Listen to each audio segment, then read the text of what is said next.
রাজ্যের মন্ত্রী বোলপুরের তৃণমূল বিধায়ক চন্দ্রনাথ সিনহার বাড়িতে গতকাল তল্লাশি অভিযান চালায় ইডি আধিকারিকরা। টানা 14 ঘন্টা তল্লাশি অভিযানে কি উঠে এলো ইডি আধিকারিকদের হাতে? মন্ত্রীর বাড়িতে উদ্ধার বিপুল পরিমাণে নগদ টাকা, বাজেয়াপ্ত হয়েছে দুটি মোবাইল ফোন, নিয়োগ সংক্রান্ত বেশ কিছু নথিও বাজেয়াপ্ত হয়েছে, এমনটাই সূত্র মারফত জানা যাচ্ছে।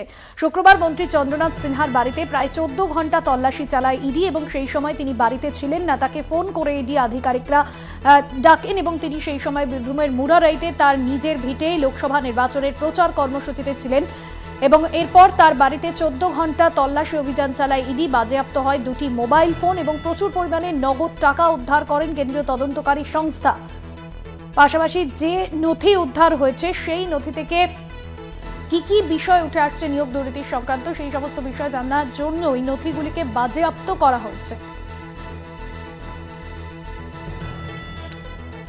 মনা বীরবংশী প্রতিনিধি রয়েছেন ফোন লাইনে। মনা, 14 ঘন্টা তল্লাশিতে ঠিক কি উঠে এলো ইডি আধিকারিকদের হাতে?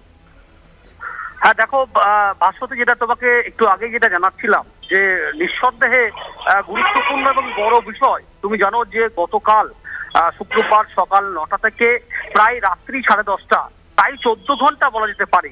এই 14 ঘন্টা বোলপুরের তৃণমূল বিধায়ক তথা রাজ্যের মন্ত্রী চন্দ্রনাথ সিংহ, ক্যাবিনেট মিনিস্টার, তার বাড়িতে যে অভিযান ইডি চালিয়েছিল, সেই অভিযান চালিয়ে এখনো পর্যন্ত যেটা আমরা ইডি সূত্রে জানতে পারছি যে বিপুল পরিমাণে নগদ অর্থ অর্থাৎ নগদ টাকা কিন্তু মন্ত্রীর বাড়ি থেকে কিন্তু উদ্ধার হয়েছে। এই মুহূর্তের নিঃসন্দেহে গুরুত্বপূর্ণ এবং বড় খবর এই যে বিপুল পরিমাণের নগদ টাকা কিন্তু উদ্ধার হয়েছে। পাশাপাশি দেখো, যে ঘটনায় মূলত ইডির তদন্তকারী অফিসাররা হানা দিয়েছিল, অর্থাৎ শিক্ষক নিয়োগ দুর্নীতি যে কাণ্ড, সেই শিক্ষক নিয়োগ এর ক্ষেত্রে একাধিক নথি সেখান থেকে অর্থাৎ মন্ত্রী চন্দ্রনাথ সিংহের বাড়ি থেকে কিন্তু উদ্ধার হয়েছে। পাশাপাশি মন্ত্রীর ব্যবহৃত একটি মোবাইল ফোন, সেটিও নাকি বাজেয়াপ্ত করা হয়েছে, এমনটাই আমরা ইডি সূত্রে কিন্তু জানতে পারছি। দেখো, খুব স্বাভাবিকভাবেই এই খবর সেদিন সকালে আসতেই মূলত গোটা জেলা তথা বোলপুর শহর জুড়ে রীতিমতো চাঞ্চল্যকর পরিবেশ।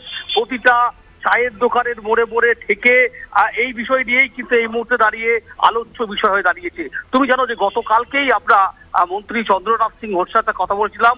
তিনি অবশ্য নিজেকে নির্দোষ বলে দাবি করেছেন। তিনি বলেছেন যেহেতু কোর্টের নির্দেশে এই তদন্ত প্রক্রিয়া চলছে, সুতরাং সামগ্রিক দিক থেকে আমি তদন্ত প্রক্রিয়ার সহযোগিতার হাত বাড়িয়ে দেব। বাড়িতে অভিযান চলেছে, আগামী দিনে ডাকলে আমি গিয়ে সেখানে কিন্তু হাজিরা দেবো। এদিন সকালে দেখো, আমরা চন্দ্রনাথ সিংহের বাড়ির সামনে গিয়ে যে ছবিটা দেখলাম, তার যারা শুভাকাঙ্ক্ষী কাছের মানুষজন মন্ত্রী চন্দ্রনাথ সিংহের সাথে দেখা করতে এসেছেন, তিনি এদিন সকালে কোনো সংবাদ মাধ্যমের সাথে তিনি কথা বলেননি।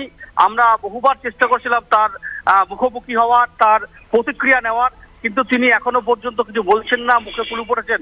তবে অবশ্যই ভাস্বতী, নিঃসন্দেহে দিনের শুরুতে সবচেয়ে বড় খবর, রাজ্যের ক্ষুদ্র ছোট মাঝারি শিল্প বস্ত্র বিভাগের পূর্ণমন্ত্রী, পশ্চিমবঙ্গ সরকারের ক্যাবিনেট মিনিস্টার, বোলপুরের তৃণমূল বিধায়ক, জেলার তৃণমূল কংগ্রেসের কোর কমিটির অন্যতম দায়িত্বপ্রাপ্ত সদস্য মন্ত্রী চন্দ্রনাথ সিংহের বাড়ি থেকে নগদ বিপুল পরিমাণে অর্থ উদ্ধারে রীতিমতো চাঞ্চল্যকর পরিবেশ, সেটা কিন্তু বলা যেতে পারে। ধন্যবাদ মনা।